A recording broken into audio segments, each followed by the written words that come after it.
Hello everyone, मेरा नाम निकिता राठौड़ है। आरएस 2023 में मैंने 64th रैंक सिक्योर की है।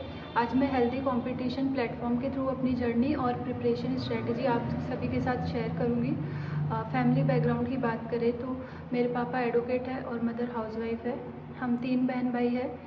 मैंने अपनी schooling demonstration multipurpose school Ajmer से की है और graduation post graduation Sophia girls college Ajmer से की है। ग्रेजुएशन में मेरे सब्जेक्ट्स बीएससी बायोलॉजी था और पोस्ट ग्रेजुएशन मैंने केमिस्ट्री से की है। कॉम्पिटिटिव एग्ज़ाम की तैयारी मैंने 2020 से शुरू कर दी थी। उस टाइम पे पटवारी की वैकेंसी आई थी तो मैंने उसमें अप्लाई किया और शुरुआत में यूट्यूब से मैथ्स रीजनिंग की क्लासेस ली। उसके बाद उत्कर्ष क्लासेस का कोर्स परचेज़ किया था और वहाँ से तैयारी शुरू करी और उसमें मेरा सिलेक्शन हुआ और 18 जुलाई 2022 को हमें ज्वाइनिंग मिली थी और वहाँ पे 6 महीने का ट्रेनिंग पीरियड होता है। उसी दौरान मैंने आरएस एग्ज़ाम की प्रिपरेशन के बारे में सोचा और स्प्रिंग बोर्ड एकेडमी के PCM 7 फाउंडेशन बैच में एनरोल किया था और 13 सितंबर 2022 से वहाँ पे क्लासेस शुरू हो गई थी, तो तब से मैंने तैयारी स्टार्ट कर दी। कोचिंग के रोल की बात करें तो कोचिंग जो है आपकी प्रिपरेशन में एक डायरेक्शन प्रोवाइड करती है और जो भी कंटेंट है वह हमें एक ही जगह अवेलेबल हो जाता है, तो हमें रिसोर्सेज के लिए अलग अलग सोर्सेज देखने की ज़रूरत नहीं रहती। फीलिंग रिज़ल्ट के बाद फीलिंग जो है वो शब्दों में बयान नहीं की जा सकती, लेकिन जैसा कि हम सब जब एस्पिरेंट होते हैं तो सोचते हैं कि कोई भी एक लास्ट सिलेक्शन हो जाए, भले से रैंक कोई सी भी आए। तो जब रैंक 64 आई तो मेरे लिए थोड़ा सा अनएक्सपेक्टेड था। रिज़ल्ट अच्छा रहा और लगा कि जो मेहनत की है वो सफल हो गई। एग्ज़ाम की स्ट्रेटजी की बात करें तो क्योंकि एग्ज़ाम 3 स्टेजेस का होता है, प्रीलिम्स, मेंस और इंटरव्यू, तो एक तरह से इंटीग्रेटेड ही प्रिपरेशन होती है। प्रीलिम्स में जहाँ पे आपको maths reasoning, history, art and culture और इकोनॉमिक सर्वे, करंट अफेयर्स और ज्योग्राफी जैसे सब्जेक्ट और साइंस टेक जैसे सब्जेक्ट जो कि स्कोरिंग रहते हैं उन पे फोकस करना होता है। इसके अलावा प्रीलिम्स से पहले आप ज़्यादा से ज़्यादा मॉक टेस्ट दें और MCQs प्रैक्टिस करें। और मैंने ये किया था कि जो फैक्ट्स याद नहीं होते उनकी एक फैक्ट शीट तैयार कर ली थी और उसे सुबह शाम एक बार गो थ्रू किया, जिससे कि वो चीज़ें जो एक तरह से सबकॉन्शियस माइंड में चली जाए। और जब हम MCQs में मल्टीपल जो ऑप्शंस देखें तो उसमें एलिमिनेशन में काफ़ी हेल्पफुल रहता है ये मेथड। और मेंस के टाइम पे आंसर राइटिंग का सबसे ज़्यादा इम्पॉर्टेंट रोल रहता है। तो आप ये करें कि आंसर जब भी लिखें तो एथिक्स में एग्जाम्पल कोटेशन ऐड करें। इसके अलावा पॉलिटी पबएड में आर्टिकल्स और जो कोर्ट के जो जजमेंट्स आते हैं वो ज़रूर मेंशन करें। और साइंस टेक या ज्योग्राफी है उसमें मैप्स, डायग्राम्स वगैरह ज़रूर बनाएं। इसके अलावा राजस्थान, इंडिया और जो वर्ल्ड का मैप है उसकी प्रैक्टिस ज़रूर करें। और मेंस में सबसे ज़्यादा इम्पॉर्टेंट रोल होता है फोर्थ पेपर का।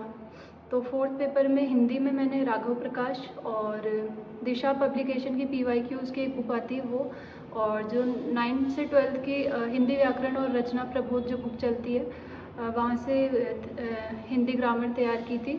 और इंग्लिश के लिए मैंने BK रस्तोगी पढ़ी थी और कोचिंग नोट्स से रेफ़र किया था।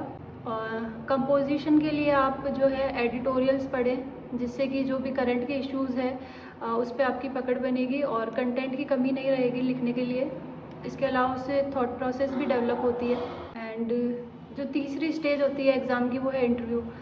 इंटरव्यू के लिए आप डेफ को अच्छे से प्रिपेयर करें, जिसमें आपका डिस्ट्रिक्ट आ गया, हॉबी आ गया, आपका जॉब प्रोफाइल, करंट अफेयर्स और सिचुएशनल क्वेश्चंस जो रहते हैं। डिस्ट्रिक्ट के लिए आप ये कर सकते हैं कि जो जिला दर्शन यूट्यूब पे कोई भी कोचिंग प्रोवाइड करता है वहाँ से, इसके अलावा जो आपका डिस्ट्रिक्ट का मास्टर प्लान होता है वहाँ से डिस्ट्रिक्ट के नोट्स प्रिपेयर कर सकते हैं। और एजुकेशनल क्वालिफ़िकेशन में देखें तो जो ऐसे सब्जेक्ट जो कि मेंस में भी है और आपका बैकग्राउंड रहा है उसको आप अच्छे से प्रिपेयर करें इंटरव्यू के लिए। और करंट अफेयर्स आप दैनिक भास्कर या कोई भी हिंदी न्यूज़पेपर पढ़ें, साथ ही इंडियन एक्सप्रेस पढ़ सकते हैं या फिर यूट्यूब पे जो लाइव सेशंस होते हैं वहाँ से भी आप करंट अफेयर्स तैयार कर सकते हैं। इसके अलावा इंटरव्यू के लिए जो ओल्ड ट्रांसक्रिप्ट्स जो आती है अवेलेबल होती है टेलीग्राम वगैरह पे, वहाँ से आप पढ़ सकते हैं। और जिस भी कोचिंग में आपने इंटरव्यू गाइडेंस प्रोग्राम लिया है वो जो क्वेश्चंस प्रोवाइड करें उनके आप आंसर्स प्रिपेयर कर लें और उनकी प्रैक्टिस भी कर लें। नोट्स मेकिंग का रोल काफ़ी इम्पॉर्टेंट है इस एग्ज़ाम में। यहाँ पे आप जो भी कोचिंग के नोट्स या फिर बुक्स से जहाँ से भी आप उसको एक बेस मटेरियल बनाएं और जो आपके नोट्स हैं वो एक ही जगह कंपाइल होने चाहिए, कंसाइज होने चाहिए। इसके अलावा नोट्स में आप जो भी नई चीज़ें हैं वही ऐड ऑन करते रहें और आप जब नोट्स प्रिपेयर कर रहे हो तो उसमें मार्जिन छोड़ सकते हैं ताकि आप कोई नई चीज़ ऐड करना चाहें तो कर सके, या फिर आप कोई भी चिट वगैरह वहाँ पे ऐड भी कर सकते हैं। और PYQs काफ़ी ज़रूरी है एनालिसिस करना, जैसे कि लास्ट जो मेंस था उसमें अपडेटेड NDC के बारे में क्वेश्चन आया था, तो वो एक तरह से PYQ से ही रिलेटेड था। और ये ज़रूर ध्यान रखें कि आप सिलेबस से स्टिक रहें। सिलेबस का जो हर एक टॉपिक है उस पर कम से कम आप 10 मार्क्स का कंटेंट तैयार रखें। और इसके अलावा कोई ऐसा टॉपिक है जो आपको नहीं मिल रहा है तो आप गूगल पे जो UPSC की तैयारी करवाते हैं कोचिंग जो है उनका मटेरियल अवेलेबल होता है, तो आप गूगल से भी नोट्स तैयार कर सकते हैं। इसके अलावा जो आपके नोट्स उनको बार बार रिवाइज़ करें और जब मल्टीपल रिवीजन हो जाए तो अगर आपको लगता है कि सब्जेक्ट लेंदी है या फिर रिक्वायरमेंट लगे तो आप शॉर्ट नोट्स भी प्रिपेयर कर सकते हैं। फिर अगला क्वेश्चन है कि आंसर राइटिंग और टेस्ट सीरीज़ का क्या रोल है तैयारी में।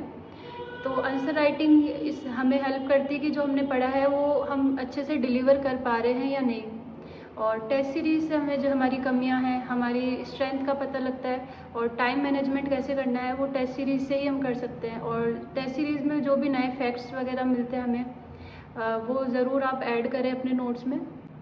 और मेरा रूटीन जो है वो, क्योंकि मैं जॉब में थी तो फ्लेक्सिबल था, बिल्कुल फिक्स्ड आवर्स ऑफ स्टडी नहीं थे, लेकिन मेरा ये प्रयास रहता था कि मैं हर दिन कम से कम 4 घंटे निकाल सकूं और उसमें मैं जो भी चीज़ रिवीजन करना है या फिर इसके अलावा लेक्चर जो लेती थी।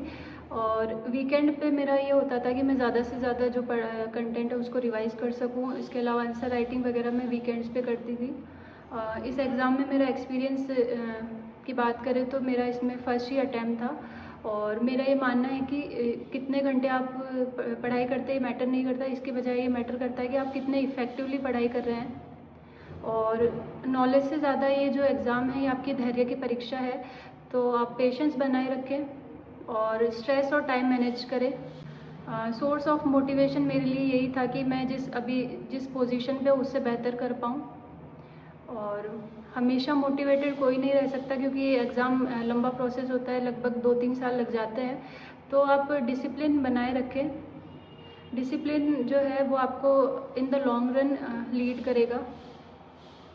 और मेरा जो RPSC का इंटरव्यू था उसमें शुरुआत में जैसे कि सभी नर्वस होते हैं, तो मुझे भी थोड़ी सी नर्वसनेस थी। हालांकि जब मैंने एंटर किया वहाँ पे तो काफ़ी कोऑपरेटिव थे बोर्ड मेंबर्स, काफ़ी सहज रहा इंटरव्यू।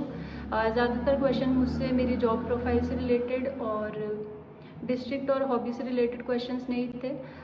इसके अलावा करंट अफेयर्स जहाँ वहाँ पे जब कास्ट सेंसस का आया था तो उससे रिलेटेड क्वेश्चन पूछा गया था। कुछ क्वेश्चंस सिचुएशनल थे और ज़्यादातर क्वेश्चंस विमेन रिलेटेड इश्यूज से थे, जिसमें मुझसे सस्टेनेबल डेवलपमेंट गोल्स पूछे गए थे कि शुरुआत के 5 SDGs बताइए।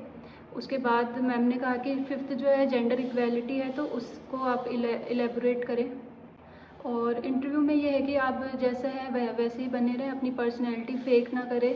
और सक्सेस मंत्र इस एग्ज़ाम का यही है कि आप लगातार कंसिस्टेंट रहें अपने प्रयासों में और धैर्य बनाए रखें और डिसिप्लिन मेंटेन रखें और सेल्फ बिलीफ सबसे ज़्यादा इम्पॉर्टेंट है।